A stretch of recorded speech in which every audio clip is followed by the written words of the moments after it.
Assalamualaikum warahmatullahi wabarakatuh dan selamat sejahtera untuk semua murid di Malaysia.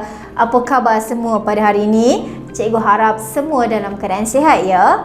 Bersama saya, Cikgu Farina di Braineck.my, kita akan belajar bab 4, topik matematik pengguna percukaian. Pada video kali ini, kita akan lihat bahagiannya seterusnya, iaitu pengiraan cukai pendapatan. Sebelum kita masuk kepada pengiraan cukai pendapatan, mari kita buat sedikit brainstorming mengenai cukai pendapatan. Anda masih ingat tentang cukai pendapatan tak? Cukai pendapatan adalah cukai yang dikenakan atas pendapatan yang diperoleh oleh seseorang individu yang bergaji atau sesebuah syarikat yang beroperasi di Malaysia. Setiap pembayar cukai perlu melaporkan semua pendapatan, pengecualian, potongan, pelepasan dan rebate dengan mengemukakan borang nyata cukai pendapatan iaitu BNCP sama ada melalui borang ataupun secara elektronik melalui internet iaitu izi hasil. Dah mula ingat kan? Jom kita tengok cara pengiraan cukai pendapatan. Carta alil yang anda lihat di sebelah cikgu inilah yang dipanggil sebagai proses pengiraan pembayaran cukai pendapatan oleh seseorang individu. Yang pertama, kita akan hitung pendapatan bercukai. Yang kedua, hitung cukai pendapatan. Seterusnya, tolak rebate cukai. Dan akhir sekali, kita akan dapat nilai cukai pendapatan yang perlu dibayar. Cukai pendapatan individu yang perlu dibayar dikira berdasarkan pendapatan bercukai. Pendapatan bercukai boleh diperoleh dengan menggunakan persamaan seperti yang berada di sebelah cikgu ini. Kita boleh dapat pendapatan bercukai dengan cara kita akan ambil jumlah pendapatan tahunan, tolakkan dengan pengecualian cukai dan juga tolakkan dengan pelepasan cukai. Jumlah pendapatan tahunan termasuk segala bentuk upah, gaji, bonus, dividen, faedah, sewa, royalti, premium dan sebagainya. Tetapi, tidak semua pendapatan yang diterima perlu dikenakan cukai, contohnya allowance petrol atau perjalanan serta subsidi-subsidi majikan, contohnya seperti perumahan dan kenderaan. Pengecualian cukai pula merujuk kepada semua perbelanjaan peribadi dalam bentuk hadiah, derma, sumbangan kepada kerajaan atau pelbagai organisasi, contoh seperti Badan Rawatan Kesihatan. Seterusnya, pelepasan cukai pula merujuk kepada perkara atau perbelanjaan bagi kepentingan persendirian atau ahli keluarga yang tidak dikenakan cukai pendapatan, contohnya seperti anak. Jenis pelepasan cukai bergantung kepada dasar yang ditetapkan oleh kerajaan dan boleh berubah setiap tahun. Mari kita lihat contoh pelepasan cukai. Antara pelepasan cukai yang pertama adalah pelepasan individu. Pelepasan cukai yang kedua berkaitan dengan gaya hidup, perubatan dan peralatan berkaitan.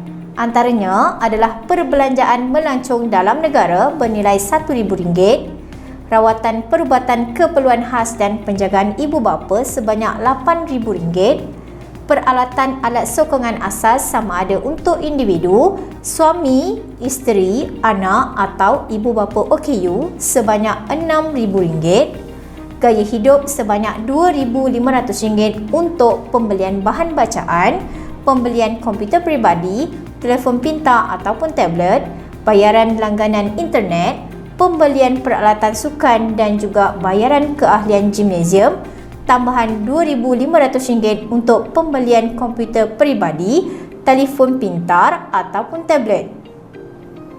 Seterusnya, tambahan gaya hidup sebanyak RM500 berkaitan aktiviti sukan seperti pembelian peralatan sukan, sewaan di mana-mana fasiliti sukan dan juga pendaftaran penyertaan pertandingan. Seterusnya, pembelian peralatan penyusuan sebanyak RM1,000, pembayar cukai wanita sahaja dan anak mesti berumur kurang daripada 2 tahun. Tuntutan hanya boleh dibuat sekali setiap 2 tahun. Dan yang terakhir sekali, perbelanjaan perubatan bagi penyakit serius sama ada individu, suami, isteri atau anak dan juga perbelanjaan rawatan kesuburan sama ada untuk diri sendiri ataupun pasangan sebanyak RM8,000. Pelepasan cukai yang ketiga adalah pelepasan anak. RM2,000 diperuntukkan untuk anak berumur di bawah 18 tahun dan belum berkahwin. Manakala anak berumur di atas 18 tahun sebanyak RM2,000 dengan syarat belum berkahwin dan belajar sepenuh masa. Anak berumur di atas 18 tahun diperuntukkan sebanyak RM8,000 dengan syarat belum berkahwin, belajar di IPT sama ada diploma dan ke atas. Seterusnya, yuran taman asuhan kanak-kanak ataupun tadika berdaftar sebanyak RM3,000 untuk anak yang berumur 5 tahun dan ke bawah dibenarkan tuntutan sama ada suami atau isteri. Anak kurang upaya dibekalkan peruntukan sebanyak RM6,000 dan tambahan bagi anak kurang upaya sebanyak RM8,000 dengan syarat belum berkahwin dan belajar di IPT sama ada diploma dan ke atas. Dan yang terakhir, pelepasan cukai yang terakhir adalah caruman dan sumbangan. Antaranya adalah insurans nyawa dan KWSP untuk individu penjawat awam berpencen sebanyak RM7,000 atau selain penjawat awam iaitu insurans nyawa dan takaful sebanyak RM3,000, KWSP atau skim yang diluluskan sebanyak RM4,000, perkeso sebanyak RM250,000, skim persaraan dan anuiti tertunda sebanyak RM3,000, insurans perubatan dan pendidikan sama ada untuk individu, pasangan, anak had RM3,000 dan akhir sekali SSPN untuk tabungan bersih sebanyak RM8,000. Selepas pendapatan bercukai diperolehi, barulah kita boleh tentukan cukai pendapatan dengan merujuk kepada jadual kadar cukai. Kadar cukai ini ditetapkan oleh kerajaan dan boleh berubah mengikut polisi kerajaan pada belanjawan tahunan. Contoh di sebelah ini adalah jadual untuk kadar cukai pendapatan individu untuk taksiran tahun 2020. Apakah itu rebate cukai? Rebate cukai akan diberikan untuk mengurangkan cukai yang perlu dibayar. Terdapat dua jenis rebate cukai iaitu yang pertama, rebate cukai sebanyak RM400 akan diberikan kepada pembayar cukai sekiranya pendapatan bercukainya tidak melebihi RM35,000. Dan yang kedua, jumlah bayaran zakat atau fitrah oleh warga negara yang beragama Islam. Sekarang ni barulah kita akan masuk kepada pengiraan cukai pendapatan. Mari kita lihat beberapa contoh yang telah cikgu sediakan. Encik Faiz memperolehi pendapatan tahunan sebanyak RM125,000 termasuk allowance. Diberi bahawa allowance berjumlah RM11,350 adalah dikecualikan cukai. Pada masa yang sama, dia memberi derma kepada perpustakaan berjumlah RM3,000. Jumlah pelepasannya pula ialah sebanyak RM23,500 hitung pendapatan bercukai Encik Faiz. Yang pertama, kita akan kira dulu jumlah pendapatan tahunan dengan kita mengambil pendapatan tahunan tolakkan dengan pengecualian cukai iaitu RM125,000 tolakkan dengan RM11,350 dan kita akan dapat jumlah pendapatan tahunan sebanyak RM113,650. Seterusnya, kita akan kira pendapatan bercukai dengan menggunakan rumus yang awal tadi. Kita akan ambil jumlah pendapatan tahunan iaitu sebanyak RM113,650 tolakkan dengan pengecualian cukai iaitu derma sebanyak RM3,000 dan juga pelepasan cukai sebanyak RM23,500 dan akhirnya kita akan dapat pendapatan bercukai untuk Encik Faiz adalah sebanyak RM87,150. Mari kita lihat pula contoh yang kedua. Amin mempunyai pendapatan bercukai sebanyak RM47,580 pada tahun 2020. Dia telah membayar zakat berjumlah RM300 pada tahun tersebut. Hitung cukai pendapatan yang perlu dibayar oleh Amin bagi tahun tersebut. Berdasarkan jadual kadar cukai yang ada di sebelah ini, pendapatan bercukai Amin terletak pada banjaran kadar cukai yang berikut. Untuk cukai bagi RM35,000 yang pertama, Amin dikenakan sebanyak RM600. Kemudian cukai atas baki yang berikutnya, kita akan ambil pendapatan bercukai untuk Amin iaitu sebanyak RM47,580 ditolakkan dengan RM35,000, kita akan dapat RM12,580, kemudian darabkan dengan 8% dan kita akan dapat cukai atas baki yang berikutnya adalah sebanyak RM6.40. Rebate yang layak iaitu zakat sebanyak RM300. Dan akhir sekali, cukai pendapatan untuk Amin adalah sebanyak RM600 iaitu cukai untuk RM35,000 yang pertama tadi, ditambahkan dengan cukai atas baki sebanyak RM6.40 dan akhir sekali tolakkan dengan rebate iaitu zakat sebanyak RM300 dan akhirnya cukai pendapatan untuk Amin adalah sebanyak RM1,306.40. Seterusnya, mari kita kenali apakah itu PCB. PCB adalah potongan pendapatan iaitu saraan pekerja untuk bayaran cukai pendapatan tahun semasa. Jumlah potongan berdasarkan jadual potongan cukai bulanan ataupun kaedah pengiraan berkomputer PCB yang disediakan oleh LHDN. Terdapat dua situasi yang melibatkan PCB. Yang pertama, jika cukai yang perlu dibayar melebihi nilai PCB.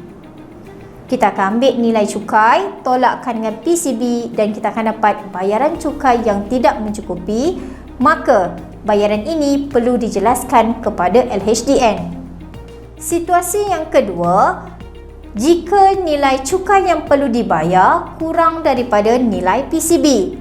Kita akan ambil nilai PCB, tolakkan dengan nilai cukai yang perlu dibayar dan kita akan dapat lebihan potongan. Lebihan potongan PCB ini akan dipulangkan oleh LHDN ke dalam akaun bank pembayar cukai. Mari kita lihat contoh yang telah cikgu sediakan. Gaji tahunan Encik Rasid ialah sebanyak RM76 pada tahun 2020. Dia menuntut pelepasan individu sebanyak RM9,000, insurans hayat dan KWSP sebanyak RM7,000, insurans perubatan sebanyak RM1,570 dan perbelanjaan rawatan ibu sebanyak RM1,450. Dia juga telah mendermakan sebanyak RM2,000 kepada pusat kebajikan yang diluluskan. Setiap bulan, gajinya dipotong sebanyak RM200 untuk potongan cukai bulanan iaitu PCB. Soalan yang pertama, A. Hitung cukai pendapatan yang perlu dibayar oleh Encik Rasid. Langkah pertama, kita akan kira dahulu pendapatan bercukai dengan mengambil jumlah pendapatan tahunan sebanyak RM76,000, tolakkan dengan pengecualian cukai iaitu derma sebanyak RM2,000 dan kita akan tolak dengan pelepasan cukai iaitu RM9,000 untuk pelepasan individu, RM7,000 untuk insurans hayat dan juga KWSP, RM1,570 untuk insurans perubatan dan juga RM1,450 untuk perbelanjaan rawatan ibu. Dan akhirnya kita akan dapat pendapatan bercukai untuk Encik Rasid adalah sebanyak RM54,980. Pendapatan bercukai Encik Rasid terletak pada banjaran bercukai seperti berikut. Cukai bagi RM50,000 yang pertama akan dikenakan sebanyak RM1,800. Cukai atas baki yang berikutnya, kita akan ambil RM54,980, tolakkan dengan RM50, kemudian akan didarabkan dengan kadar 14% dan kita akan dapat cukai atas baki sebanyak RM697.20. Tiada rebate yang layak kerana pendapatan bercukai lebih daripada RM35,000. Dan akhir sekali, kita akan dapat cukai pendapatan untuk Encik Rasid Boleh diperolehi dengan cara kita ambil RM1,800 ditambahkan dengan cukai atas baki iaitu RM697.20, tolakkan dengan rebate yang layak iaitu RM-Sifar, kita akan dapat akhirnya sebanyak RM2,497.20. B. Adakah Encik Rashid perlu membuat bayar balik cukai? Jelaskan. Jumlah PCB yang dibayar adalah sebanyak RM200 didarabkan dengan 12, kita akan dapat RM2,400. Kita boleh lihat di sini, cukai yang perlu dibayar melebihi daripada nilai PCB. Maka, Encik Rashid perlu buat bayaran lagi kerana bayaran cukai tidak mencukupi. Bayaran cukai yang tidak mencukupi kita boleh dapat dengan cara kita ambil nilai yang perlu dibayar iaitu RM2,497.20. Tolakkan dengan nilai PCB yang telah dibayar iaitu sebanyak RM2,400 dan kita akan dapat nilai RM97.20. Maka Encik Rashid akan buat bayaran sebanyak RM97.20 kepada pihak Al-HDN kerana jumlah potongan PCB tidak mencukupi untuk cukai pendapatan yang perlu dibayarnya. Kalau anda nak tahu, untuk individu yang telah berkahwin, sistem taksiran cukai pendapatan membenarkan taksiran dibuat sama ada taksiran cukai bersama ataupun taksiran cukai berasingan. Macam mana tu? Nantikan video cikgu yang seterusnya untuk kita ketahui mengenai dua jenis taksiran ini. Okey murid-murid, mari kita ingat semula apa yang telah kita pelajari pada video kali ini. Kita telah belajar mengenai langkah-langkah yang perlu dibuat untuk mengira cukai pendapatan satu individu. Yang pertama, hitung pendapatan bercukai iaitu pengecualian cukai dan pelepasan cukai akan ditolak daripada jumlah pendapatan tahunan. Seterusnya, hitung cukai pendapatan dengan menggunakan jadual kadar cukai. Jangan lupa tolakkan dengan rebate cukai seperti zakat, maka akan dapatlah nilai cukai pendapatan yang perlu dibayar. Seperti biasa, pesanan tulis ikhlas daripada cikgu, jangan lupa buat latihan. Ingatlah, apa yang anda lakukan pada setiap hari menentukan sama ada anda berjaya atau tidak mencapai matlamat anda. Saya, Cikgu Farina di BrainNet Nomai. Moga kita berjumpa lagi pada video akan datang. Bye-bye.